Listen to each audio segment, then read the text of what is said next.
తెలంగాణ ప్రత్యేక రాష్ట్ర సాధన కోసం టీఆర్ఎస్ పార్టీని స్థాపించిన అధినేత కేసీఆర్ 10 ఏళ్ళు ముఖ్యమంత్రిగా కావచ్చు, 14 ఏళ్ళు ఉద్యమ నాయకుడిగా కావచ్చు, తర్వాత 22 నెలలుగా కూడా ప్రతిపక్ష నాయకుడిగా ఉన్నారు. ఈ నేపథ్యంలోనే మరి కాంగ్రెస్ పార్టీ మాత్రమే తెలంగాణ రాష్ట్రాన్ని ఇచ్చింది. సో బీఆర్ఎస్ పార్టీకి సంబంధించిన అంశంలో కేసీఆర్ కేవలం ఉద్యమం చేశాడు.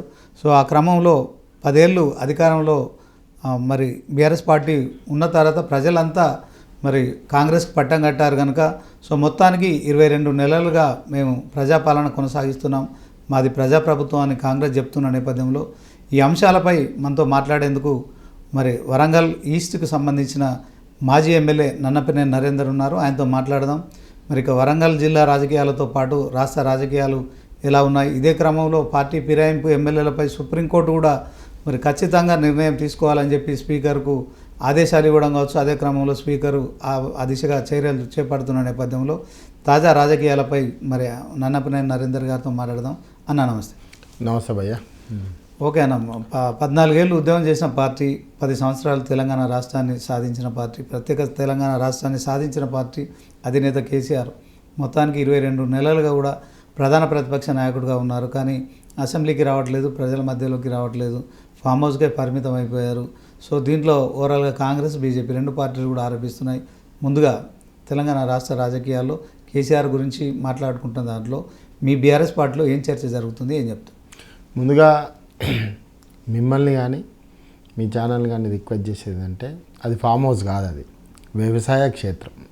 కేసీఆర్ గారి యొక్క వ్యవసాయ క్షేత్రంలో వారు వ్యవసాయం చేయించుకుంటూ ఓకేనా తన యొక్క తన ఆలోచనలన్నీ కూడా పుట్టినాయి ఉద్యమం నాడు కానీ, నేడు ప్రభుత్వంలో ఉన్నప్పుడు కానీ, నేడు ప్రతిపక్షంలో ఉన్నప్పుడు కానీ ప్రజలను ఏ విధంగా కాపాడుకోవాలి, ఏ విధంగా ముందుకు తీసుకెళ్ళాలి, ఏ విధంగా వాళ్ళను ఒక ఉన్నత స్థాయిలో నిలబెట్టాలనే ఆలోచనలే అక్కడి నుంచి పుట్టినాయి. సరే, దానికి రాజకీయ పార్టీలు ప్రతిపక్షాలన్నీ కూడా వారికి ఎటువంటి అవకాశాలు లేవు కాబట్టి అదొకటి దొరికింది. దానికి ఒక ఫామ్ హౌస్ అని ఒక టైటిల్ పెట్టి ఒక కథ చేసి అదంతా చేసింది. వాస్తవానికి కేసీఆర్ గారు అంత ఆలోచన పరుడు కాకుంటే, ఒక ఉద్యమ నాయకుడు కాకుంటే తెలంగాణ ఎక్కడి నుండి వచ్చింది? తాను తన డిప్యూటీ సీఎం యొక్క డిప్యూటీ స్పీకర్ యొక్క పదవిని వదులుకొని చంద్రబాబు నాయుడు బషీర్బాగులో ఉన్న కాల్పులను చూసి భరించలేక వారు రాజీనామా చేసి తెలంగాణ ఉద్యమంలో అడుగుపెట్టి సబ్బండ జాతిని ఏకం చేసే దిశగా ఆనాడు జయశంకర్ గారిని కానీ మిగతా అందరినీ కూడా మేధావులందరినీ కూడా ఏకతాటి మీదకి తీసుకొచ్చి నీకు ప్రపంచం మొత్తంలో సకల జనుల సమ్మె ఎక్కడన్నా జరుగుతుంది? ప్రపంచంలో ఎక్కడ జరగలేదు, తెలంగాణ కోసం జరిగింది. అదేవిధంగా ఒక మహాసభ 25 లక్షల మందితోటి వరంగల్ ఆర్ట్స్ కాలేజీలో జరిగింది. అంత పెద్ద సభ రాష్ట్రానికి సంబంధించి దేశం మొత్తంలో ప్రముఖులు వచ్చిళ్ళు. మన డిమాండ్ ఏందన్నది ప్రజల ద్వారా ప్రకటింపజేసినటువంటి వ్యక్తి కేసీఆర్ గారు. మరి అవన్నీ కార్యాచరణ చేసింది ఎవరు? కేసీఆర్ గారు కాదా? ఆనాడు మొదలుపెట్టిన రోజు జయశంకర్ గారు ఆ రోజు ఒకటే మాట చెప్పారు, భావజ్వాల వ్యాప్తి జరిగినప్పుడే తెలంగాణ వస్తుందని చెప్పి. దాని ప్రకారమే ఒక్కడిగా బయలుదేరినటువంటి కేసీఆర్ గారు క్షేత్రస్థాయి వరకు సకల జనుల సమ్మె జరిగే వరకు తీసుకెళ్ళిండు. ఆ స్థాయికి వచ్చింది. చెప్పులు కుట్టుకుంటోళ్ళు, పూలు అమ్మేటోళ్ళు, పండ్లు అమ్మేటోళ్ళు అందరూ కూడా ఆ సమ్మెలో పాల్గొన్నారు. తెలంగాణ కోసం మాకు కావాలని కొట్లాడిళ్ళు. ఆఖరికి అయినా 1200 మంది ఉద్యమకారులు కానీ విద్యార్థులు కానీ బలిదానాలు అయితే ఇది తెలంగాణ వీళ్ళు ఇయ్యరు, ఇంతమంది చనిపోయినా ఇవ్వరు, ఆఖరికి నా చావుతో అయినా ఇవ్వాలి అని చెప్పి ఆమరణ నిరాహార దీక్ష చేస్తే చావు నోట్లో తలపెట్టి చివరికి తెలంగాణ వచ్చేందుకు తన ప్రాణాన్ని అడ్డం పెట్టినటువంటి వ్యక్తి కేసీఆర్ గారు. ఓకే, దాంట్లో ఎలాంటి సందేహం లేదు. తెలంగాణ ప్రత్యేక రాష్ట్రంలో ఇవాళ మనం ఉన్నామంటే దానికి కారణం కేసీఆర్. ఆయన ఉద్యమం చేయకుంటే రాష్ట్రం సాధించుకునే వాళ్ళం. ఇప్పుడు 12 సంవత్సరాలు అవుతుంది తెలంగాణ రాష్ట్రం ఆవిర్భవించి. ఓకే, సో మొత్తానికి టీఆర్ఎస్ పార్టీకి తెలంగాణకి పేగుబంధం తెగిపోయింది అనుకోవచ్చా? మరి తెలంగాణ ప్రజలు ఇచ్చిన తీర్పును ఆయన ఎందుకు మరి పూర్తి స్థాయిలో ఆస్వాదించలేకపోతున్నారు? ప్రతిపక్ష నాయకుడిగా మీరు అన్నట్టు అది ఫామ్ హౌస్ కాదు, వ్యవసాయ క్షేత్రమే అనుకుందాం. కానీ ఆయనకు ఒక ప్రధాన ప్రతిపక్ష నేతగా ఒక బాధ్యత ఉంది, ప్రభుత్వాన్ని ప్రశ్నించాల్సిన బాధ్యత ఉంది. ఆ పదవిలో ఆయన న్యాయం చేయలేకపోతున్నాడు. మరి అదే క్రమంలో హరీష్ రావుకో కేటీఆర్కో ఇంకెవరికో ఆ పదవి బాధ్యతలు అప్పగించవచ్చు. మీ పైన తెలంగాణ కాంగ్రెస్ ప్రభుత్వం, తెలంగాణ సీఎం రేవంత్ రెడ్డితో పాటు మంత్రులు, ఎమ్మెల్యేలు అందరూ కూడా మాట్లాడుతున్నారు. ఆయన ఎందుకు రాడు, ఆయన రావాలి, అసెంబ్లీకి రావాలి, ప్రజాక్షేత్రంలోకి రావాలి, ఇవన్నీ డిమాండ్లు వస్తున్నప్పటికీ కూడా ఆయన మౌనంగా ఉంటున్నారు. సో మొత్తానికి కవిత ఇష్యూ జరుగుతుంది ఒకవైపు, మరొక వైపు తెలంగాణ రాష్ట్ర వ్యాప్తంగా యూరియా కష్టాలు ఉన్నాయి. వీటన్నిటి విషయంలో పార్టీ నేతలకు దిశానిర్దేశం చేస్తున్నారని మీరు చెప్పుకుంటున్నారు, కానీ ఆయన ఎందుకు రాడంటే ఏం కారణం చెప్తారు? మీకు కొన్ని విషయాలలో ఒక స్వస్థత ఇస్తా అండి, మీరు కూడా దాన్ని ఒప్పుకోవాల్సిందే. ఒక మెరిట్ స్టూడెంటు ఒక చదువురాని స్టూడెంట్ తోటి కంపేర్ చేయకూడదండి. ఆయన హరీష్ రావు తోటి, కేటీఆర్ తోటి తట్టుకోలేకపోతాడు. కేసీఆర్ ఎక్కడికి రావాలి? కేసీఆర్ ప్రధాన ప్రతిపక్షం. మేము కూడా అదే అంటున్నాం, నన్నపల్లి నరేందర్ గారు. మేమేమంటున్నాం, ఆయనను తట్టుకోలేడు రేవంత్ రెడ్డి. సరే, ఇలా మెరిట్ స్టూడెంట్, ఇది ఎడ్యుకేషన్ కాదు, రాజకీయాల్లో ఏదైనా జరుగుతుంది. సో ఆ ముఖ్యమంత్రి అయిన వాళ్ళు ఆ గద్దె దిగడం ఇదేం శాశ్వతమైన వ్యవస్థ కాదు. ఓకే. సో దీన్ని మనం మెరిట్ స్టూడెంట్ ముఖ్యమంత్రి అంటే ఎట్లా ఉండొచ్చా ఆపాదించలేము. సో అలాంటి క్రమంలో ఆయన మాట్లాడొచ్చు కదా అని, ఆయన వచ్చి మాట్లాడితే కదా. ఇప్పుడు హరీష్ రావు, కేటీఆర్ మాట్లాడుతున్నారు, దాంట్లో వాళ్ళిద్దరిలో ఎవరో ఒక్కరికి ఆ పదవి బాధ్యతలు అప్పచెప్తే ఇంకా సమర్థంగా నిర్వహిస్తారు. సో ఏదైనా చర్చ జరుగుతా ఉన్నప్పుడు అది అర్థవంతమైన చర్చ అవుతుంది. సో దీంట్లో అది ఫినిష్ అయిపోతుంది. ఎందుకని ఇట్లాంటి మౌనం వహించడం కావచ్చు, ఆ పదవి ఎవరికి ఇవ్వకపోవడం కావచ్చు. సో దీని వెనుక ఏదైనా వ్యూహం ఉందనుకుంటున్నారా? వ్యూహం కాదు, రేపు భవిష్యత్తులో రేపైనా ఇంకెప్పుడైనా కానీ కేసీఆర్ మా నాయకుడు. రేపు మళ్ళీ ప్రభుత్వం వచ్చినా కేసీఆరే మా ముఖ్యమంత్రి. అవును, ఆయన వారసుడిగా బీఆర్ఎస్ వర్కింగ్ ప్రెసిడెంట్గా కేటీఆర్కి ఆ బాధ్యతలు అప్పచెప్పారు. అదే ప్రధాన ప్రతిపక్ష బాధ్యత కూడా ఆయనకు అప్పచెప్తే వారు ఒకవైపు చేస్తున్నారు కదా పార్టీ ప్రెసిడెంట్గా. ఎవరైనా కూడా ఇప్పుడు కేసీఆర్ గారు మొదలు ఒక నీటి సంఘం చైర్మన్గా చేశారు. తర్వాత వాళ్ళ రాజకీయ క్రమేపీలో వారు ఎమ్మెల్యేగా ఒకసారి ఓడిపోయారు, ఒకసారి ఎమ్మెల్యే అయిన తర్వాత కంటిన్యూ వారి రాజకీయ జీవితంలో అన్నీ చేశారు. తర్వాత కేంద్ర మంత్రి దాకా చేసిండు. అంటే ఒకసారి ఎమ్మెల్యే ఓడిపోయింది, అంచెలంచెలుగా ఆయన జీవితం మొత్తం నడిచింది. వీళ్ళకి కూడా ట్రైన్ అప్ కావాలి కదా, వీళ్ళు కూడా ట్రైనింగ్ కావాలి కదా. వారికి ఏంటంటే వారి ఆలోచన ఏంటంటే ప్రజాక్షేత్రంలో సంపూర్ణంగా అన్నీ నేర్చుకున్న తర్వాతనే ఆ స్థాయికి పంపించాలన్నది. అందుకే ఇప్పుడు అంతా కూడా క్లాస్ వైజ్గానే వెళ్తున్నారు వాళ్ళు. దాంట్లో ప్రజల యాక్సెప్టెన్స్ కూడా రావాలి కదా, ప్రజల యాక్సెప్టెన్స్ గురించే ఇవన్నీ జరుగుతున్నాయి. అంటే రాజకీయాల్లో నాకు చాలా మ్యాచ్యూరిటీ వచ్చింది, పాలిటిక్స్ నేను పూర్తి స్థాయిలో 20 సంవత్సరాలు కేసీఆర్ కన్నా కూతురుగా కవిత, మరి నాకు అనుభవం ఉంది, నేను కార్యకలాపాలు చేస్తున్నాను, తెలంగాణ జాగృతి అనే సంస్థను స్థాపించిన. సో సమాంతరంగా బీఆర్ఎస్ పార్టీ కార్యక్రమాలు చేస్తున్నా. సో దాంట్లో కేసీఆర్ విచారణకు పోతే బీఆర్ఎస్ పార్టీ సరైన రీతిలో స్పందించలేదు. సో ఇదంతా అసంతృప్తి ఉంది పార్టీలో. మరి ఒకవైపు తండ్రికి ప్రమాదం ఉందని చెప్తూ హరీష్ రావు, సంతోష్ రావు వాళ్ళిద్దరు ఎవరో కాదు, ఒకరేమో అన్న అవుతారు, ఇంకొకరేమో మేనబావ అవుతారు. సో ఆ ఇద్దరు కీలక వ్యక్తులపై కవిత చేసిన వ్యాఖ్యలు పార్టీలో ఏం చర్చ జరుగుతుంది? మరి ఆమె వెనుక తెలంగాణ సీఎం రేవంత్ రెడ్డి ఉన్నారా?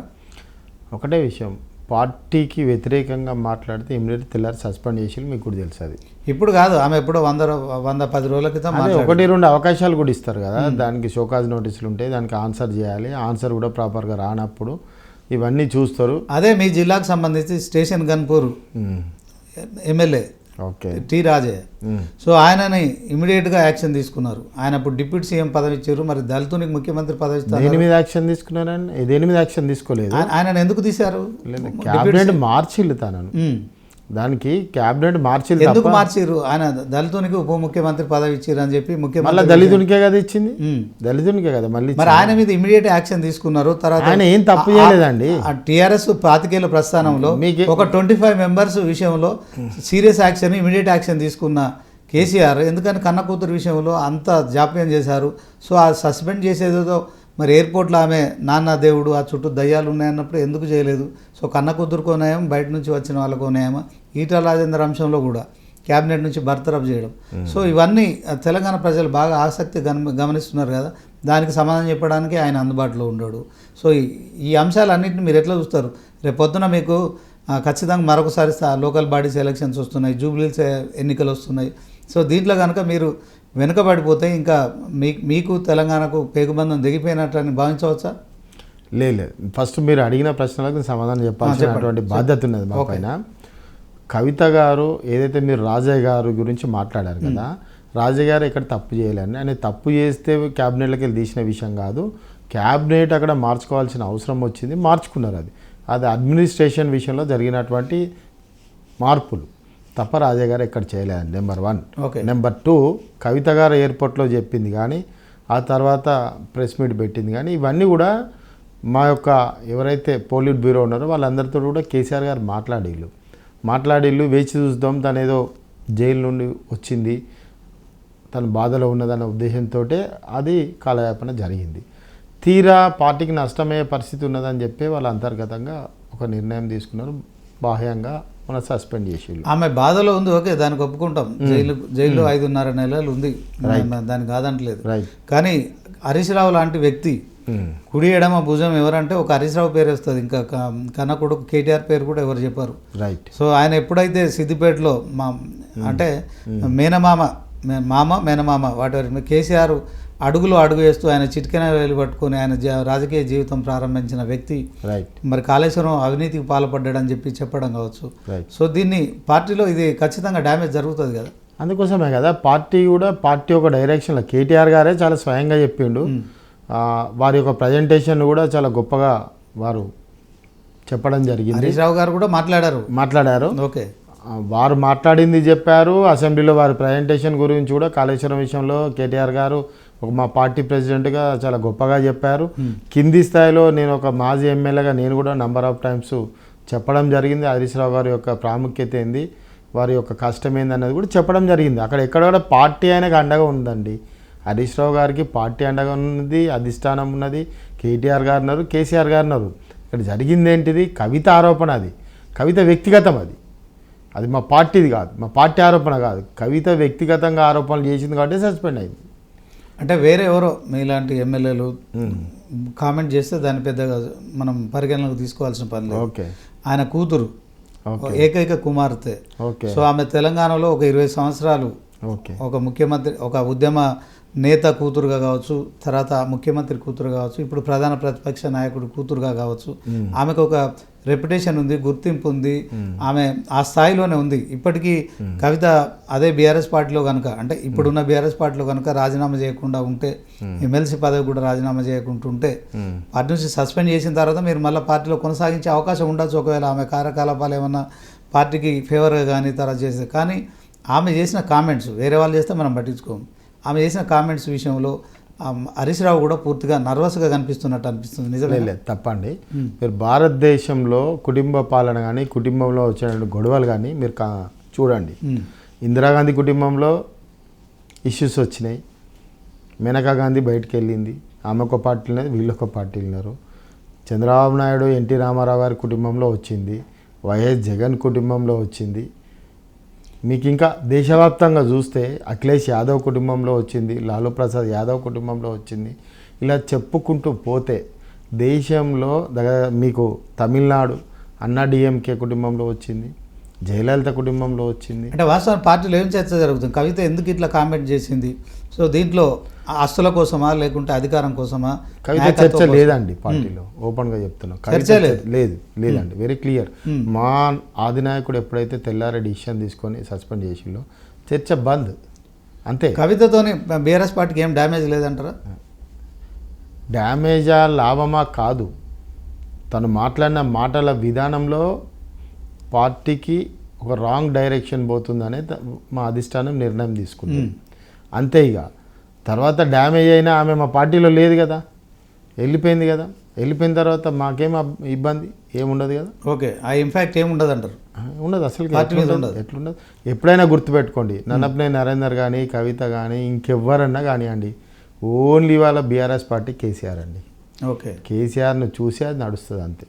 ఓకే, 10 మంది పార్టీ మారిన ఎమ్మెల్యేలు, అంటే బీఆర్ఎస్ పార్టీ బీఫామ్ తీసుకొని గెలిచిన ఎమ్మెల్యేలు కాంగ్రెస్ కండువాలు కప్పుకున్నారు. దాంట్లో మీ జిల్లా నుంచి, మీ ఉమ్మడి జిల్లా నుంచి కూడా కడియం శ్రీహర్ ఉన్నాడు. సో ఆయన కూడా కడియం కావ్య ఎంపీ ఎలక్షన్ల ప్రచారంలో పాల్గొన్నారు. సో 10 మంది కూడా మేము ఇంకా బీఆర్ఎస్ పార్టీలో ఉన్నామని చెప్తున్నారు. దీన్ని ఎట్లా చూస్తారు? అంటే వాళ్ళకి ఏమనుకుంటారు అంటే మేము అపర మేధావులం అనుకుంటారు వాళ్ళు. ప్రజలు ఏమనుకుంటారో వాళ్ళకి అర్థమైతలేదు. ఇటు ఒకవైపేమో మేము పార్టీ మారలేదు అంటారు, ఇంకో వైపేమో ముఖ్యమంత్రితో అంతర్గత మీటింగ్లు పెడతారు. ఇంకో వైపేమో ఎవరైనా మీలాంటి జర్నలిస్టులు అడిగితే మీరు ఏ పార్టీలో ఉన్నారంటే ఏ పార్టీలో ఉండాలో ఆ పార్టీలో ఉన్నామని ఇట్లాంటి సోకాల్ లాజిక్ కాదు, అతి తెలివి అది. లాజిక్ కాదండి, అతి తెలివి అది. కడియం శ్రీహారికి మీరు అంటే చాలా ప్రాముఖ్యత కల్పించారు. మీరు అన్నట్టు ఆ డిప్యూటీ సీఎంగా మార్చిన క్రమంలో, రాజాని మార్చిన క్రమంలో ఆయనకే ఇచ్చారు. అసలు మీరు వండర్ అవుతారండి. ఒక ఎంపీ ఉన్న అతన్ని రిజైన్ చేయించి తీసుకొచ్చి డిప్యూటీ సీఎం చేసి ఆయన ఎమ్మెల్సీని చేసి మళ్ళీ ఎంపీ కాంటెస్ట్లో ఇంకొక అతన్ని తీసుకొచ్చి పెట్టి అంత రిస్క్ చేసిండండి కేసీఆర్ గారు. మరి చేసినప్పుడు ఏది నీ కృతజ్ఞత? ఆయన ఇప్పుడు తీవ్ర విమర్శలు చేస్తున్నాం మీ పార్టీ పైన. అదే ఇప్పుడు దొంగ అన్నట్టుగా ఎవరైతే దొంగతనం చేస్తాడో, ఎవరైతే తప్పులు చేస్తారో వాళ్ళు ఎక్కువ అరుస్తారు కదండి. ఓకే, ఇప్పుడు కడియం శ్రీహార్ కనుక మరొకసారి బీఆర్ఎస్ పార్టీలోకి వస్తే మీరు ఆహ్వానిస్తారా? కడియం శ్రీహార్న మమ్మల్ని మొత్తం కార్యకర్తలు కట్టేసి కొడతారు. కడియం శ్రీహార్ని కాదు, పోయిన 10 మందిలో ఎవరిని తీసుకున్నా కట్టేసి కొడతారు మమ్మల్ని. మేము కింది స్థాయిలో తీవ్రమైన నిర్ణయం తీసుకున్నాం. నా కాన్స్టిట్యూన్సీ లెవెల్నే పోయిన వాళ్ళని తీసుకునేది లేదు. అంటే అది అధినేత నిర్ణయం, మీ నిర్ణయం?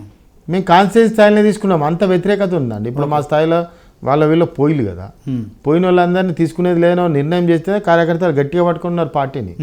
ఎందుకంటే ఈ ఉదర్కా ఉదర్ అనే ఈ గోడ మీద పిల్లులు ఎవరైతే ఉన్నారో వీళ్ళు ఏబట్టి అసలు ఇంపార్టెంట్ క్యాడర్ అంతా నష్టపోయింది కాదండి.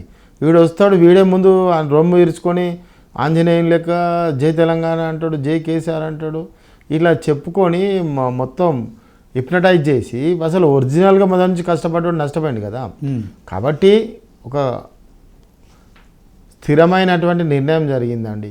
పోయిన ఏ ఒక్కరిని కూడా ఇప్పుడు పార్టీలోకి తీసుకోరా? లేదు, సవాలే లేదు. మేమైతే మా కాన్స్టిట్యున్సీలో నేను అక్కడ ఉన్నటువంటి పార్టీ కార్యకర్తలు అందరం కలిసి తీసుకున్న నిర్ణయం. ఇప్పుడు ఈ 10 మందిని అయితే అసలుకే తీసుకోరండి, అసలుకే తీసుకో. అంటే ఇప్పుడు కడియం కనుక అనర్హుడుగా, ఎమ్మెల్యేకి అనర్హుడుగా స్పీకర్ నిర్ణయిస్తే సో రాజీనామా చేయాల్సిన పరిస్థితి ఉంటుంది. అప్పుడు మరొకసారి బీఆర్ఎస్ పార్టీ అంటే నాట్ ఓన్లీ ఆ స్టేషన్ గన్పూరే కాకుండా ఈ 10 మందికి సంబంధించిన అంశంలో ఉప ఎన్నికలు వస్తే బీఆర్ఎస్ పార్టీ పరిస్థితి ఎలా ఉంటుంది అనుకో? 10కి 10 గెలుస్తాం, 10కి 10 గెలుస్తాం. మొన్న కంటోన్మెంట్లో మీరు ఓడిపోయారు కదా, ఉప ఎన్నిక వచ్చింది కదా అక్కడ.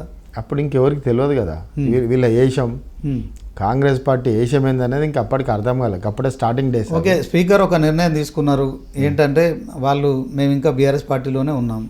సో మీరు ఎవరైతే సుప్రీంకోర్టుకి వెళ్ళారో వాళ్ళందరూ కేపీ వివేకానందతో పాటు ఎవరైతే వెళ్ళారో వాళ్ళందరికీ స్పీకర్ వీళ్ళంతా బీఆర్ఎస్ పార్టీలో ఉన్నామని చెప్తున్నారు, దీనిపై మీ అభిప్రాయం తెలియజేయండి అని చెప్పి కూడా అడిగినట్టు తెలుస్తుంది. అవును. సో వాళ్ళ విషయంలో ఒక క్లారిటీ ఉందా పార్టీలో? ఎందుకు లేదండి, ఇప్పుడు దానం నాగేందర్ భాజపా కాంటెస్ట్ చేసింది కానీ దానం నాగేందర్ ఇవాళ కూడా మాట్లాడారు, నేను ఇంకా బీఆర్ఎస్ పార్టీలోనే ఉన్నాను. అదే ఎట్లా అండి, ఆయన కాంగ్రెస్ బీఫామ్ మీద పోటీ చేస్తాడు, ఇంకా బీఆర్ఎస్ పార్టీ, ఇంత అన్యాయం ఉంటుందా అండి? మీలాంటి వాళ్ళందరూ బయట పెట్టాలి అంతా. అంటే నియోజకవర్గాల అభివృద్ధి కోసము తెలంగాణ సీఎం కనుక రేవంత్ రెడ్డి మేము కలిసినాము, మాకు 3 రంగులకు సంబంధించిన కండో ఒకటి కప్పిరు, అది కాంగ్రెస్ పార్టీకి కండో కాదనుకుంటున్నాము, మాకు అది కేవలం జాతీయ రంగులు ఉన్నాయి కనుక మేము అదే కండు అనుకున్నాం అని చెప్పి కూడా మాట్లాడుతున్నాడు. అంటే వీళ్ళు ఏమనుకుంటారంటే మేము స్మార్ట్గా తెలివిగా సమాధానం చెప్పిన అనుకుంటారు, కానీ ప్రజలు వీళ్ళని మొత్తం క్షుణ్ణంగా గమనించి వీళ్ళకి వాత పెట్టడానికి రెడీ ఉన్నారు. ఇప్పుడు వీళ్ళు 100 ఇంటర్వ్యూలు ఇవ్వనియండి, ఓటప్పుడు మాత్రం బ్యాండ్ బడాయిస్తారు వీళ్ళని. అంటే ఖచ్చితంగా ఈ 10 మందిని అనర్హులుగా ప్రకటించే అవకాశం ఉందా? ఉంటుంది, 100% ఉంటుంది. మరి ఇంతకుముందు మీరు కూడా కాంగ్రెస్ పార్టీకి సంబంధించిన 19 మంది ఎమ్మెల్యేలు గెలిస్తే 12 మందిని మీ పార్టీలో చేర్చుకున్నారు. ఓకే, దానికి ఏం చెప్తారు? ప్రూఫ్ ఉందా ఏమన్నా? ప్రూఫ్ ఉండడం ఏంటండి, వాళ్ళ లెజిస్లేటివ్ కౌన్సిల్లో వాళ్ళకు మా ప్రధాన ప్రతిపక్ష పార్టీకి సంబంధించి ఆ హోదా లేకుండా చేశారు మీరు ఎమ్మెల్యేలను తీసుకొని. లేదండి, వాళ్ళు ఓటేయాలి. మీకు లెజిస్లేటివ్లో మీకు తెలిసిన రూల్స్ తెలియదా? మీకు ఇష్యూ ఏంటి అక్కడ? మీకో న్యాయం, కాంగ్రెస్ పార్టీకో న్యాయం నాయకులు అంటున్నారు. ప్రూఫ్లు అవన్నీ తెలిసిన ఓపెన్ సీక్రెట్ కదా. మీరు కేవలం రెండోసారి 88 మంది మాత్రమే ఎమ్మెల్యేలు గెలిచారు. అవునండి, అవును. మీ పార్టీలో చేర్చుకున్న వాళ్ళతోనే అది 100 దాటింది. చేర్చుకోవడం కాదు, వాళ్ళు మా పార్టీ చేరడం కాదు, వాళ్ళు డెవలప్మెంట్ గురించి వచ్చి మాట్లాడేది చేసేది ఏదైనా అంశాలు అదే సేమ్ రిపీట్ అయిపోతుంది. వాళ్ళు కూడా అదే చెప్తున్నారు, ఈ 10 మంది కూడా డెవలప్మెంట్ కోసం పోయినామని చెప్తున్నారు. మేమేమంటున్నాం, మీరు చెప్పిన వాదనలో నేను ఒకటే మీకు తమరికి చెప్పేది, వాళ్ళు డెవలప్మెంట్ కోసం పోయినా అంటున్నారు. అది అబద్ధమని ఎందుకు చెప్తున్నాము? మా ఎమ్మెల్యేలు ఎందుకు కోర్టుకెళ్ళిళ్ళు? నువ్వు బాజాప్తా కండవలు కప్పుకున్నావు, ఒక వ్యక్తి అయితే బాజాప్తా ఎంపీగా పోటీ చేసిండు బీఫామ్ మీద, అది డెవలప్మెంట్ కింద ఎట్లా వస్తుంది? అందుకే ఫస్ట్ వెళ్ళిందే దానం నాగేందర్, కడియం శ్రేరి వాళ్ళ మీదే కదా, వెంకట్రావు మీద వెళ్ళిళ్ళు, ఈ ముగ్గురు మీదే కదా వెళ్ళింది. మరి కాబట్టి నేనేం చెప్తున్నానంటే వీళ్ళు క్లియర్ ఎవిడెన్స్ ఉన్నారండి. వీళ్ళు ఖచ్చితంగా కాంగ్రెస్ పార్టీకి వాళ్ళ అబద్ధం ఆడి 3 రంగులు వేసుకున్నా అంటే వీళ్ళు చిన్నపిల్లలు కాదు, ఏమైనా డైపర్లు పెట్టుకొని ఉండలేదు వీళ్ళు. పోచారం శ్రీనివాసరెడ్డి కూడా మీరు అధికారంలోకి వచ్చిన తర్వాత ఆయనకు అత్యున్నతమైన పదవి స్పీకర్ పదవి ఇచ్చారు, ఆయన కూడా పార్టీ మారడం అవును ఎట్లా అన్యాయం అండి. అది చాలా అన్యాయం. ఎందుకంటే మా నాయకుడు ఒక వ్యక్తిని ఎత్తుకుంటాడంటే చాలా క్షుణ్ణంగా పరిశీలించి ఎత్తుకుంటాడు. మరి నిన్నంత గొప్పగా మీకు ఆ స్థాయి లేకుండా అంత గొప్పగా ఎత్తుకున్నాడు ఆయన. ఈయన చాలా అదే అని చెప్పిండు. నువ్వు కనీసం దాన్ని కూడా నువ్వు నిలుపుకోలేని వ్యక్తి నువ్వు. ఓకే, తెలంగాణ రాష్ట్ర వ్యాప్తంగా రైతులు యూరియా విషయంలో ఇబ్బందులు పడుతున్నారు. మీ వరంగల్ జిల్లాలో ఎట్లుంది పరిస్థితి? మొత్తం చెప్పుల లైన్లు అయితేనే కొట్టుకుంటారు, తన్నుకుంటారు, తిట్టుతారు బాగా. అసలు ఒక ప్లానింగ్ లేని గవర్నమెంట్ అండి ఇది. ఎందుకు 2 మహిళా మంత్రులు ఉన్నారు కదా, ములుగు నుంచి సీతక్క ఉన్నారు, అలాగే కొండా సురేఖ గారు, 2 మహిళలను ఒకేసారి ఫస్ట్ క్యాబినెట్లోనే మరి వాళ్ళని మంత్రులుగా చేసారు కదా. అవును. సో ఈ సమస్య ఇంకా మీ దగ్గర కూడా ఉందా? అసలు వాళ్ళు కూడి ఉంటారా ఫస్ట్? మా జిల్లాలో తెల్లారులైతే కాంగ్రెస్ భవన్కి ఎన్ని కంప్లైంట్స్, ఈ మంత్రి మీద ఆ మంత్రి, ఈ మంత్రుల మీద ఎమ్మెల్యేల మీద కింది స్థాయి నాయకులు, ఇదే చుట్టూ గాంధీ భవన్ చుట్టే తిరుగుతుంది మా జిల్లా. క్రమశిక్షణ కమిటీ వేసిందే మీ జిల్లా మంత్రుల కోసం ఏంటి? అవును, క్రమశిక్షణ కమిటీ మా జిల్లాలో అత్యధిక వాడకం ఏంటంటే ప్రజలకు సేవ చేసుడు కాదు, అత్యధిక వాడకం క్రమశిక్షణ కమిటీని వాడతారు మా వాళ్ళు. కొండమురళి ఇష్యూ ఏంటి? కొండమురళి దీంట్లో ఏమి ఆయనను కూడా పిలిచారు కదా. సో కొండమురళి బస్వరాజ్ సారే వాళ్ళు అది వల్ల అంత కాంగ్రెస్ పార్టీ అంతర్గత ఇష్యూ, అది అంతర్గత ఇష్యూ.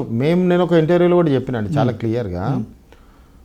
బస్వరాజ్ సారే ఉన్నాడండి, బస్వరాజ్ సారే ఎప్పుడు ఏం పని చేయడండి, పక్కోని పుల్లబెట్టి తిరుగుతా అంటాడు.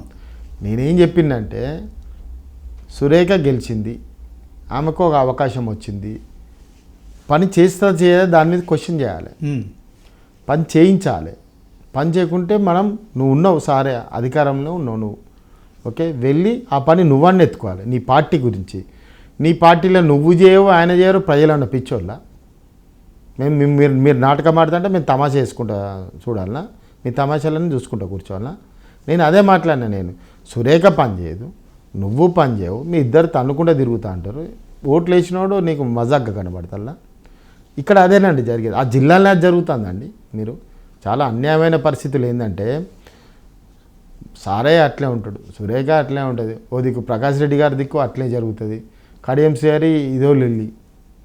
నీకు ఎక్కడన్నా పో, ఏ కాన్సెన్స్ అన్నా పో, ఇదే లొల్లి నడుస్తాను.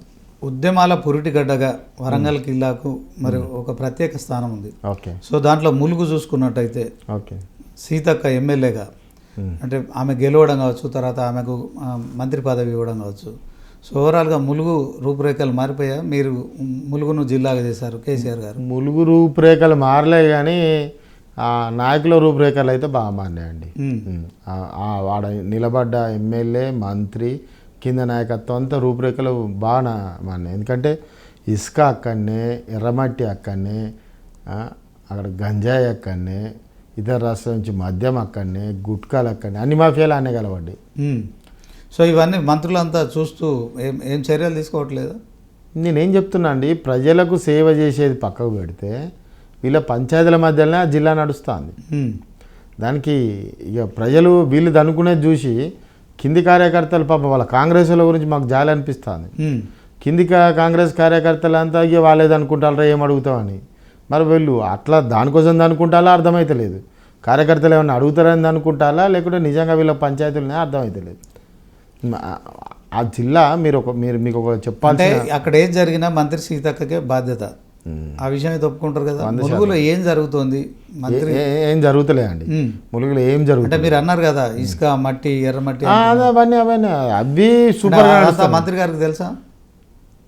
మంత్రి గారికి తెలియాలా అండి? మంత్రికి అంటే ఇంటెలిజెన్స్ ఉంటుంది, అన్నీ ఉంటాయి, వచ్చి చెప్తారు కదా, డైలీ రిపోర్ట్ ఇస్తారు కదా మంత్రికి. జిల్లాలో ఏ జిల్లాలో మంత్రి ఉంటారో ఆ జిల్లా మంత్రికి కంపల్సరీ ఇంటెలిజెన్స్ ఆఫీసర్ చెప్తాడు. ఇంటెలిజెన్స్ ఒక అడిషనల్ ఎస్పీ ఉంటాడు దానికి జిల్లాకు. ఒక ఐపీఎస్ ఆఫీసర్ ఉంటాడు, కంపల్సరీ రిపోర్ట్ మీరు చేస్తారు. చేస్తున్న ఆరోపణలు ఏంటి ఇద్దరు మంత్రుల మీద? ఖచ్చితంగా ములుగు జిల్లాలో ఇవన్నీ నడుస్తున్నాయండి. దానికి వాళ్ళు అబద్ధం అంటే మేము తీసుకొచ్చి ముంగడ పెడతాం. ఎన్నో పత్రికా ప్రకటనలు ఉన్నాయండి. మీ దగ్గర ఆధారాలు ఉన్నాయా? పత్రికా ప్రకటనలు చాలాసార్లు వచ్చినాయి, అవి కేసులు అయినాయి, చాలా ఇష్యూస్ అయినాయండి. అవన్నీ కూడా నంబర్ ఆఫ్ ఇష్యూస్ అయినాయి. కొండ మురళి మొన్న ఒక సంచలనమైన కామెంట్ చేశారు. ఏమని?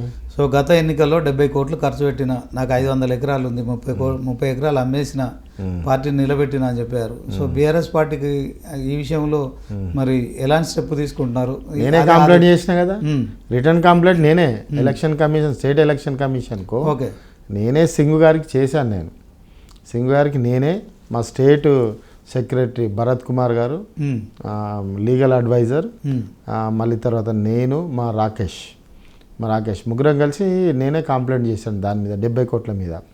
ఆయన మేము ఏదో 30 ఎకరాలు అమ్ముకొని 70 కోట్లు ఖర్చు పెట్టినా అది ఇది అని. మళ్ళీ 2-3 రోజులకే నేను అట్లెందుకన్నా ఇట్లెందుకన్నాడు. వాళ్ళు సబ్స్టాండర్డ్ కదండి, మాట మీద అంటే నిలబడాలి. మాట మీద నిలబడరు కదా వాళ్ళు, ఏది నిలబడరు వాళ్ళ జీవితాలల్లో. వీళ్ళొక్కరని కాదు, ఆ జిల్లాలో ఎవరైనా కానీ, ఈ కాంగ్రెస్ పార్టీలు ఎవరైనా కూడా ఒక్కరోజు ఒక మాట మీద ఉండరండి. కొండా సురేఖ గారు కూడా తెలంగాణ కేబినెట్ మినిస్టర్గా ఆమె మంత్రులు ఫైళ్ళ మీద సంతకాలు పెట్టాలంటే డబ్బులు తీసుకుంటారు అనేది చేసిన కామెంట్స్ విషయంలో మరి ఏం చేశారు? చేసినాం కదండి ఆరోపణలు, మేము కూడా చేసినాం కదా. ఈ విధమైన గొడవలు అవుతున్నాయి, మరి ఏం చేస్తున్నారని మేము అన్నిట్లో చేసినామండి. సురేఖ గారిని ఎక్కడ కూడా మేము డే 1లో ఒక ప్రెస్ మీట్ పెట్టి చెప్పానండి, మీరు ప్రజలకు సంబంధించిన అంశంలో ఎక్కడ తప్పు చేసినా మేము మాత్రం ఊరుకునే లేదని చెప్పినాం. ప్రతి అంశం మీరు చెక్ చేసుకోండి, ప్రతి అంశంలో కూడా. గత బీఆర్ఎస్ ప్రభుత్వ హయాంలో ఎమ్మెల్యేలు చాలా మంది అవినీతి అక్రమాలు చేశారు, 100 కోట్లు కూడబెట్టారు. సో తెలంగాణ తొలి సీఎంగా, ఉద్యమ నాయకుడిగా కేసీఆర్ ఎవరి మీద అయితే అవినీతి ఆరోపణలు ఉన్నాయో వాళ్ళని మార్చితే ఖచ్చితంగా మరొకసారి బీఆర్ఎస్ పార్టీ అధికారంలోకి వచ్చేది. దీన్ని మీరు సమర్థిస్తారా, ఏకీభవిస్తారా? నేనేం చెప్తున్నా అండి, ఇప్పుడు ప్రభుత్వం ఎవరిది ఉంది? కాంగ్రెస్ ఉంది. నేనే ఉన్నా, నేను శాసనసభ్యునిగా ఓడిపోయినా, ఒకసారి మేయర్ చేసిన శాసనసభ్యుని, 20 నెలలు అవుతుంది. మరి మా మీద ఒక ఆరోపణ ఉన్నదా? గతంలో ఎలక్షన్ టైంలో చేసిన ఆరోపణలనే తిప్పికొట్టి ప్రూవ్ చేయించినాం మేము.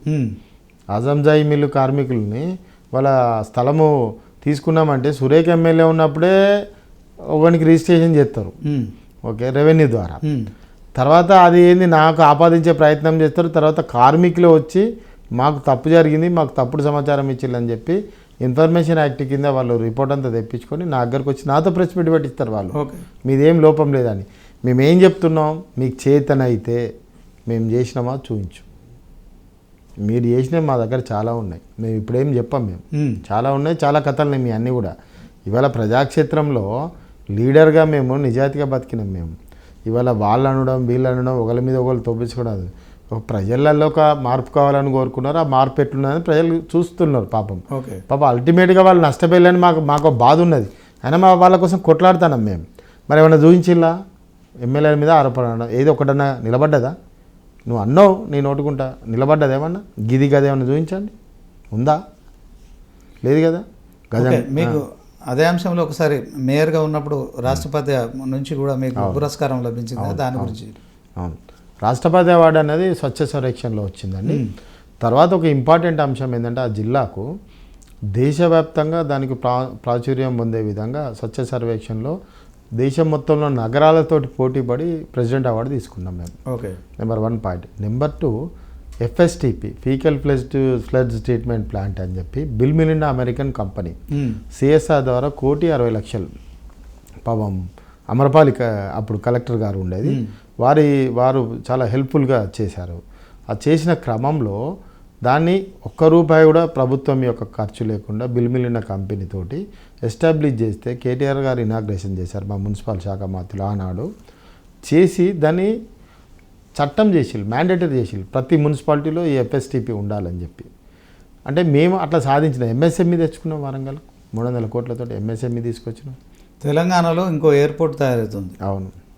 సో దాంట్లో ఇది కాంగ్రెస్ ప్రభుత్వ హయాంలోనే అవుతుందని చెప్పి కాంగ్రెస్ చెప్తుంది, మీరేం చెప్తారు? మేము మొత్తం కంప్లీట్ చేసినామండి.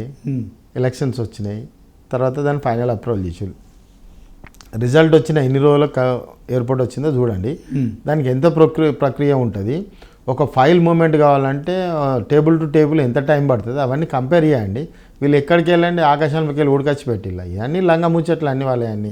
ఎందుకంటే చేసిన కష్టం మాది. మా కేటీఆర్ గారు నెంబర్ ఆఫ్ టైమ్స్ వచ్చిండు, దాన్ని ఏవియేషన్ ద్వారా మానిటరింగ్ చేసిండు, ఏవియేషన్ మినిస్టర్ ఆనాడు ఏవియేషన్ మినిస్టర్తో మాట్లాడిండు, ప్రభుత్వం తరఫున అఫీషియల్గా పంపిల్లు మాకు ఖచ్చితంగా ఇది కావాలని చెప్పి.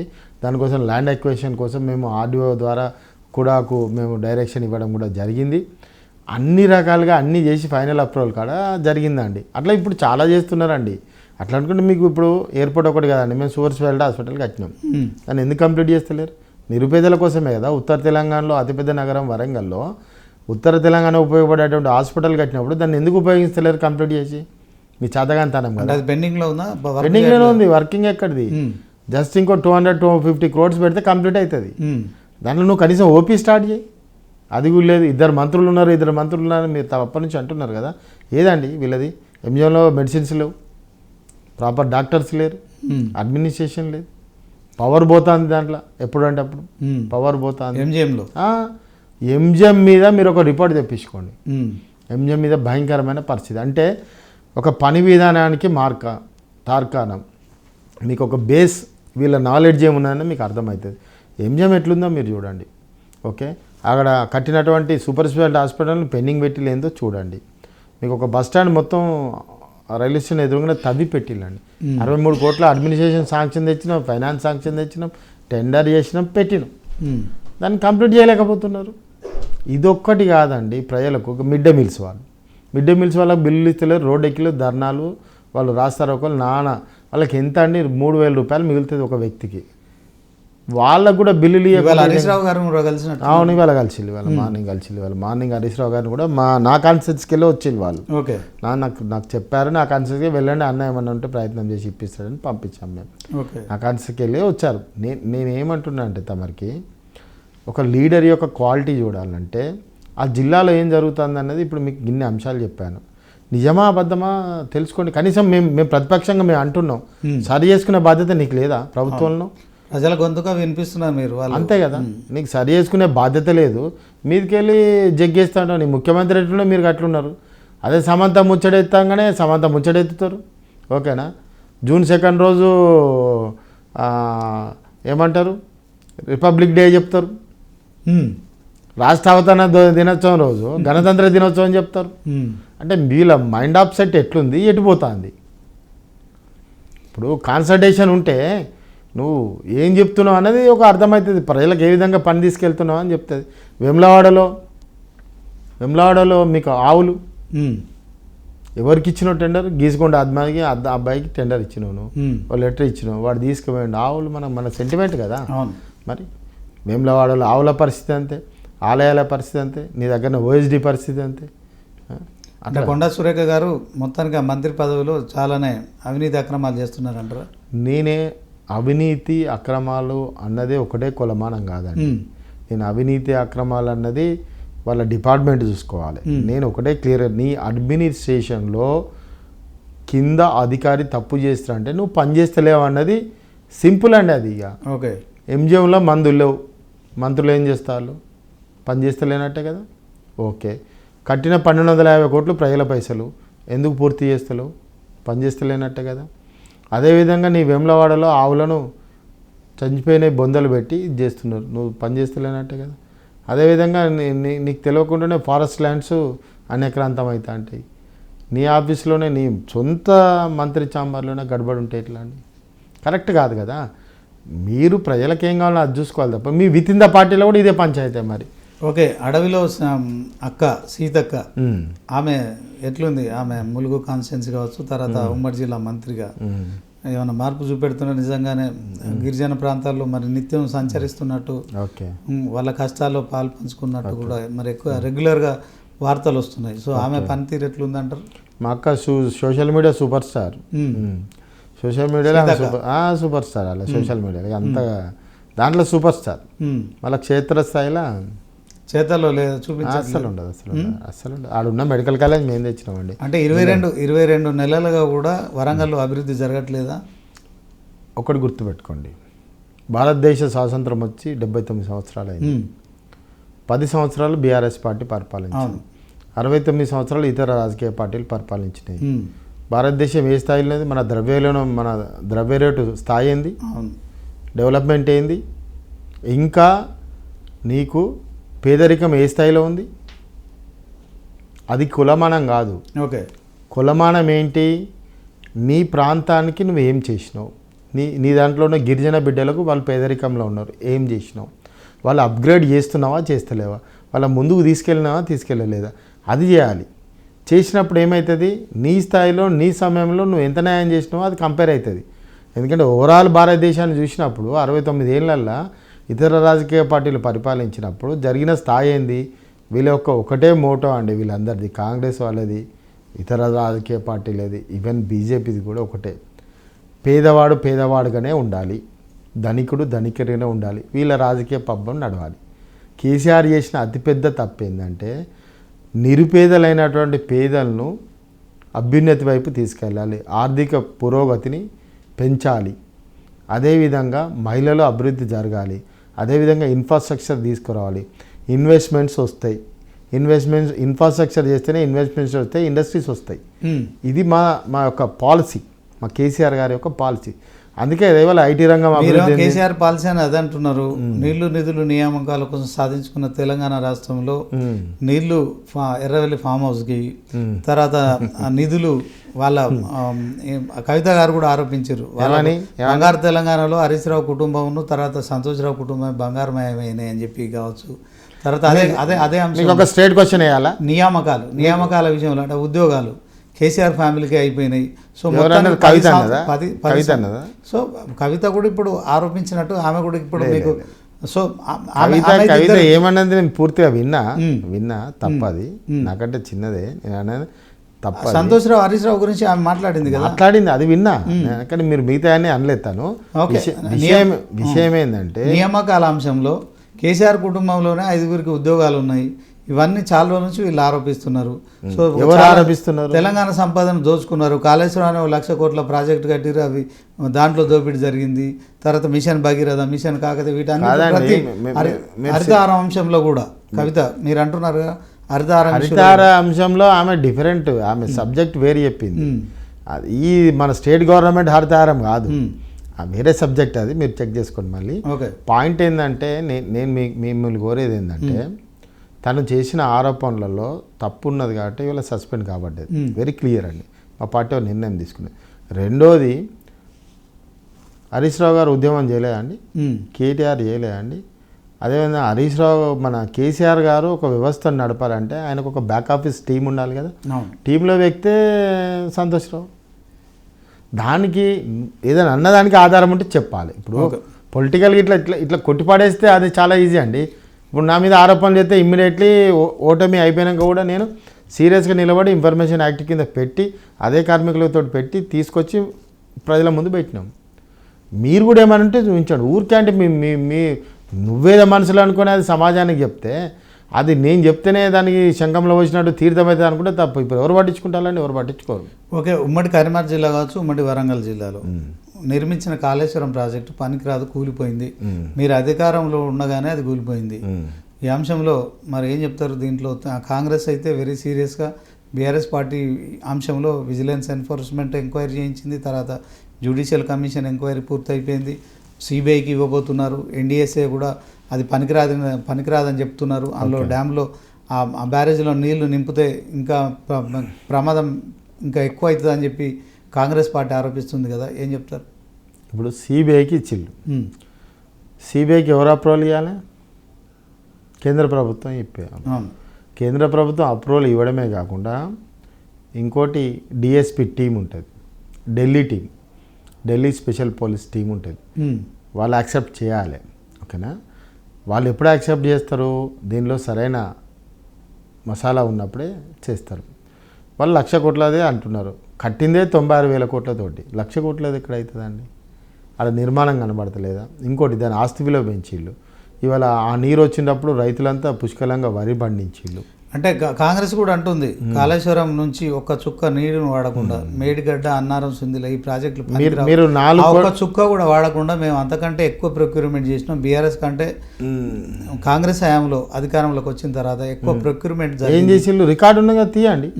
ప్రొక్యూర్మెంట్ చేసింది, పర్చేజ్ చేసింది, మీకు వ్యవసాయ పర్చేజ్ చేసింది ఉంటుంది కదా, తీయండి రికార్డు. మరి ఊరికే మాటలు ఎందుకు అనడం, తీయండి మరి పెట్టండి ముంగట. ఎక్కడ పెడతారండి వాళ్ళు? వాళ్ళ ముఖం 500 రూపాయలు కింటానికి ఎక్కువ ఇస్తా అని చెప్పి ఇచ్చిలా?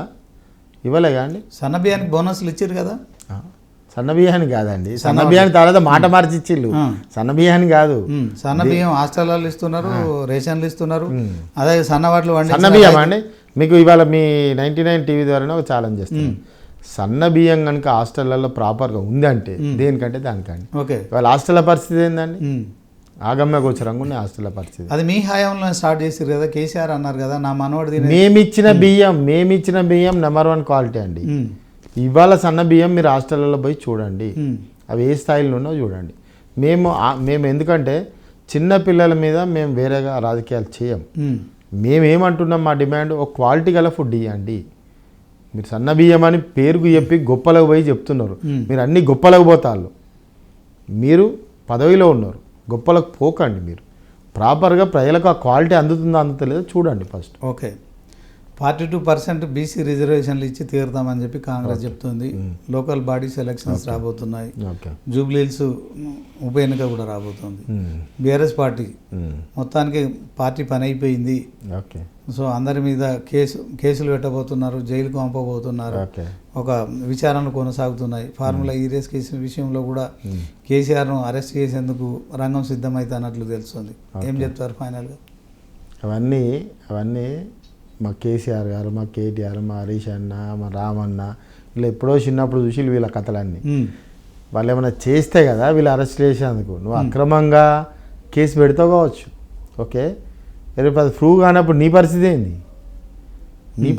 రేపు సాలు ఉంటుంది కదా, ఫస్ట్ అది చూసుకోను. నీ పరిస్థితి ఇంకా ఘోరంగా ఉంటుంది. ఇంకా నీ అన్యాయంగా ఒక వ్యక్తిని నువ్వు ఇబ్బంది పెడితే నీ పరిస్థితి రేపు ఏమవుతుందో తెలుసుకోను. ఇప్పుడు మేము ఒకటే కోరుతున్నామండి, ఈ కార్ రేసులో ఎక్కడన్నా ఉందా అండి ఛాన్స్?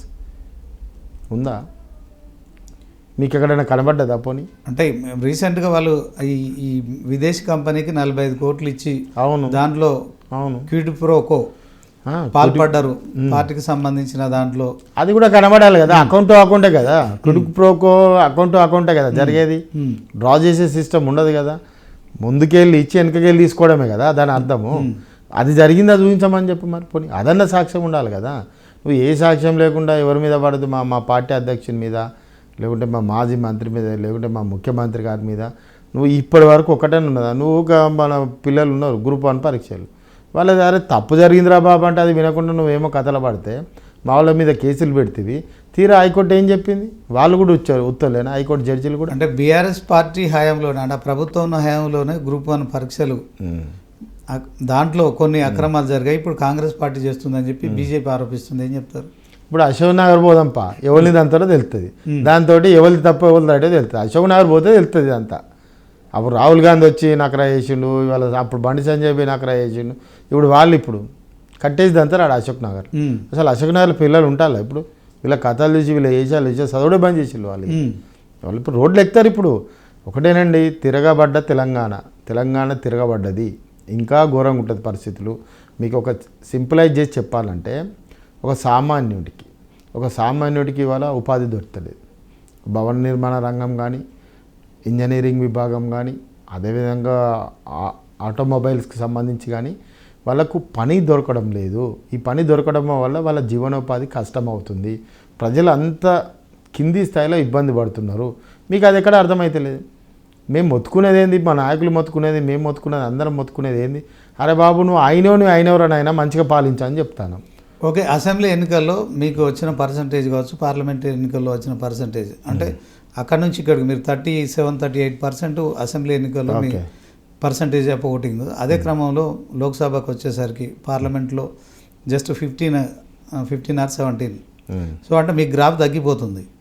సో మీ పార్టీ పని గతమైపోయిందని చెప్పి కాంగ్రెస్ బీజేపీలు కూడా ఆరోపిస్తున్నాయి. సో బీజేపీ పుంజుకుంది కొంత, అసెంబ్లీలో 8 సీట్లు గెలుచుకుంది, పార్లమెంట్లో 8 సీట్లు గెలుచుకుంది.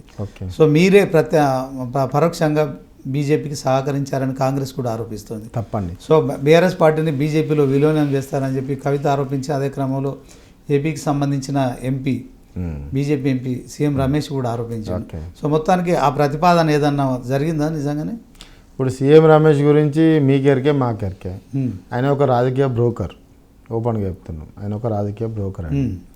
ఆయన ఎక్కడ బెల్లం ఉంటే అక్కడికి వెళ్తాడు. ఓకే, ఆయనను ఒక వ్యవస్థకు వాళ్ళు అవసరం కాబట్టి వాళ్ళు సీసీ ఫుటేజ్లో బయట పెడతా కేటీఆర్ నువ్వు నా ఇంటికి రాలేదా, ఐటీ సిబిఐ దాడుల నుంచి మమ్మల్ని కాపాడండి, మిమ్మల్ని కాపాడమని అడిగినవి బయట పెట్టమను, మీ ఇంటికి వచ్చుడు కాదు.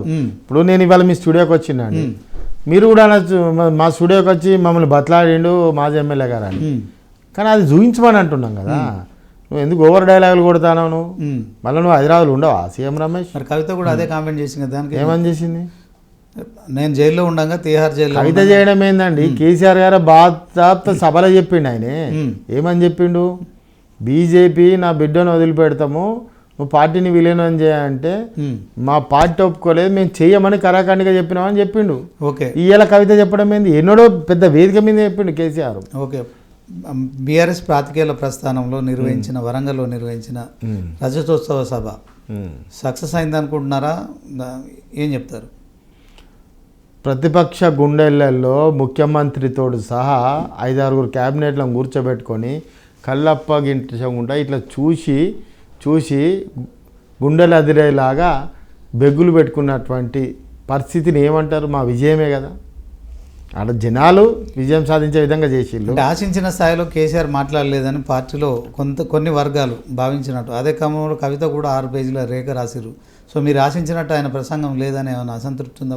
లేదు, తప్పండి, తప్పు. కేసీఆర్కు నేర్పంత పెద్దోళ్ళు ఎవరు లేరండి. ఓకే, వీళ్ళు ఎవ్వరు కాదు ఈ దేశంలోనే, నాకు తెలిసి. ఓకే, ఈ దేశంలోనే, మేము కూడా 30 ఏళ్ళ రాజకీయాలలో ఉన్నాం, ఈ దేశంలోనే కేసీఆర్కున్న నాలెడ్జ్ ఎవరికి లేదండి. ఆయన ఎక్కడ ఏం చెప్పాలనో ప్రజలకు ఎంత అవసరమో అదే చెప్తాడు. ఓకే, అర్థమైందా? ఇవాళ చూడండి, డే 1లో 2 డైలాగులు చెప్పిళ్ళు, ఎలక్షన్ ముందు కూడా ఒక చెప్పిళ్ళు. మీరు గోసపడతారు, కరెంటు మీద గోసపడతారు, ఎరువుల మీద గోసపడతారు, వ్యవసాయం మీద గోసపడతారు, నీళ్ళ మీద గోసపడతారు, రాష్ట్రాన్ని అల్లకొల్లం చేస్తారు, కష్టపడ్డ 25 ఏళ్ళ కష్టాన్ని చంద్రమంద్రం చేస్తా అని ఒకటే డైలాగ్ చెప్పి వదిలేసింది అంతే. దాని ఇలా అక్షరాల కనబడుతుంది అది సభలో. అదేంటిది? 25 సంవత్సరాల బీఆర్ఎస్ పార్టీ, ఆనాడు టీఆర్ఎస్, నేటి బీఆర్ఎస్ పార్టీ యొక్క సిల్వర్ జూబ్లీ. పార్టీ గురించి చెప్పుకుంటాడు, పార్టీలో ఎదుగుదల గురించి చెప్తాడు, గతంలో ఉద్యమ సమయంలో కష్టపడ్డది చెప్తాడు తప్ప రాజకీయం మాట్లాడలేరు కదా. నీకు నచ్చినట్టుగా నాకు నచ్చేట్టుగా ఆపాదించడానికి అదేమో నేను కాదు, నువ్వు కాదు, కేసీఆర్. ఓకే, సో మొత్తానికి వరంగల్ కిల్లా అనగానే మనకు కాకతీయ రాజులు గుర్తుకొస్తారు. ఓకే, సో దాంట్లో ఛత్తీస్గఢ్ నుంచి ఓకే వాళ్ళ వారసుని తీసుకురావడం. ఓకే, సో ఆ కార్యక్రమాన్ని ఎట్లా చూస్తారు? మేము నా కాన్స్టిట్యున్సీ కాకతీయ డైనస్టీ నా కాన్స్టిట్యూన్సీలో ఉంటుంది. రాణి రుద్రమాదేవి వారి యొక్క డైనస్టీ అక్కడే ఉంటుంది. కాబట్టి వారు రావడం అన్నది చాలా సంతోషం. కిలవరంగల్ కోటలో వాళ్ళ యొక్క ఛత్తీస్గఢ్లో ఏదైతే వెల్కమ్ ఉంటుందో దానికంటే 10 వెల్కమ్ చేసిన, అది వారే చెప్పారు అన్నమాట. 30,000 మంది ప్రజలతోటి గ్రాండ్ వెల్కమ్ చేసాం, కాకతీయ కోటలకు తీసుకెళ్ళాం, వారికి చూపించాం, వారు చాలా సంతోషపడ్డారు. ఆయన చంద్రదేవ్ బాంచ్ వారి ప్రస్థానంలో, వారి యొక్క ఆస్థానంలో కూడా వారికి చాలా గొప్ప పేరు ఉన్నది ఛత్తీస్గఢ్లో.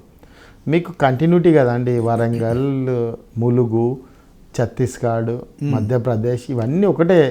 ఇప్పుడు నేషనల్ హైవే అవన్నీ ఒకటే లింకు కదా, ఇవన్నీ ఒకటే రోల్ ఉంటాయి ఇవన్నీ కూడా. కాబట్టి వారు రావడం అన్నది మాకున్న ప్రాముఖ్యత ఏంటంటే మా దగ్గర టూరిజం ఎక్కువ డెవలప్ చేయాలనేది మా కాన్సెప్ట్. ఓకే, దానికోసం వారు వచ్చిన సందర్భంగా దాన్ని అట్లా వినియోగించి నేను ప్రజలకు ఆ ప్రజెంటేషన్ ఇవ్వడం జరిగింది. ఓకే, చాలా సక్సెస్ఫుల్ కూడా అయ్యాం మేము.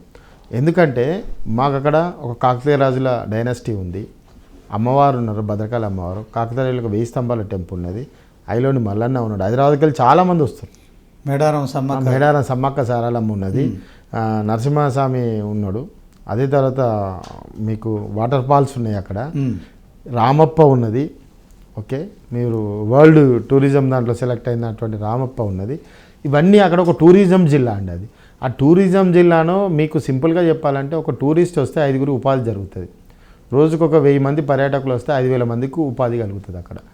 దాన్ని దృష్టిలో పెట్టుకునే మేము టూరిజం డెవలప్ చేయాలి, ఆ కాకతీయ డైనాసిటీ నా కాన్స్టిట్యూన్సీలో ఉన్నదని చెప్పి మేము ఇన్ఫ్రాస్ట్రక్చర్ అంతా కూడా డెవలప్ చేసినాం, ఇంకా ముందుకు తీసుకెళ్ళినాం. అప్పుడు నెక్స్ట్ టర్మ్లో మేము కేసీఆర్ గారిని రిక్వెస్ట్ చేస్తే కూడా టూరిజం కింద మాకు ఫండ్స్ ఇవ్వాలంటే యాక్సెప్ట్ చేశారు వాళ్ళు. ఇంకొక మెయిన్ ప్రధానమైనటువంటి అంశం మీకు చెప్పేది అంటే మెగా టెక్స్టైల్ పార్క్. మా దగ్గర చేనేత వాళ్ళు చాలామంది ఉంటారు. ఆనాడు కాంగ్రెస్ ప్రభుత్వం ఉన్న ఆజంజాయి మిల్లు అమ్ముకుంటే మా ప్రభుత్వం, మా కేసీఆర్ గారు, మా కేటీఆర్ గారు మెగా టెక్స్టైల్ పార్క్ తెస్తే ఎంగ్వాన్ వాళ్ళు, మన ఎంగ్వాన్ కంపెనీ వాళ్ళు, కొరియా కంపెనీ వాళ్ళు 25,000 ఉద్యోగాలు ఇచ్చినామని సెలబ్రేషన్ చేసేది వాళ్ళు ఎక్స్లో పెట్టారు. దానికి వాళ్ళకు కంగ్రాచులేషన్ చెప్పుకుంటూ కేటీఆర్ గారు కూడా ట్వీట్ చేయడం జరిగింది. మేము కూడా దాని మీద ఒక ఆర్టికల్ కూడా పెట్టాం మా ఎక్స్లో. మేము ఎందుకు చెప్తున్నాం అంటే మా ప్రాంతానికి 25,000 ఉద్యోగాలు వచ్చినాయి.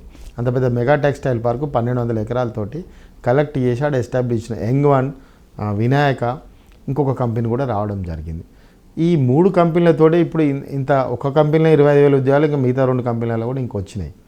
ఇలా పోతే ఒక 50,000 ఉద్యోగాలు ఆ ప్రాంతానికి వస్తాయి.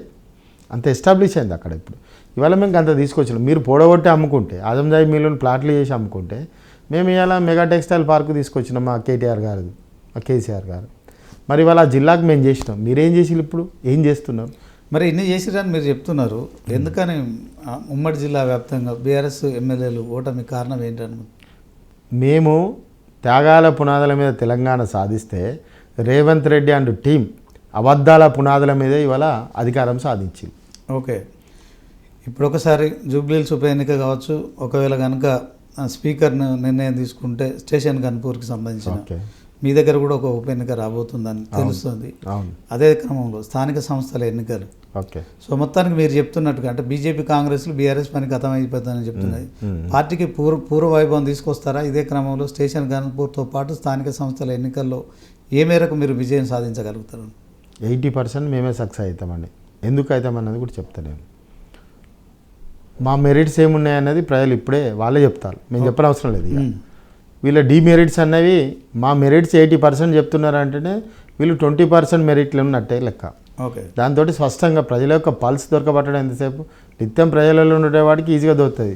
మీలాంటి వాళ్ళకైతే నిత్యం ప్రజలలో ఏం జరుగుతుందో ఆటోమేటిక్గా మీకు తెలుస్తుంది. మేమేం చెప్తున్నామంటే బీజేపీ అనేది ఇక కష్టం అండి. ఎందుకంటే మొన్ననే దేశవ్యాప్తంగా చాలా ఎడ్జులు వచ్చింది. అది ఇప్పుడు దూదేకులు సయ్యదులు లేని దగ్గర దూదేకులే సయ్యదులు.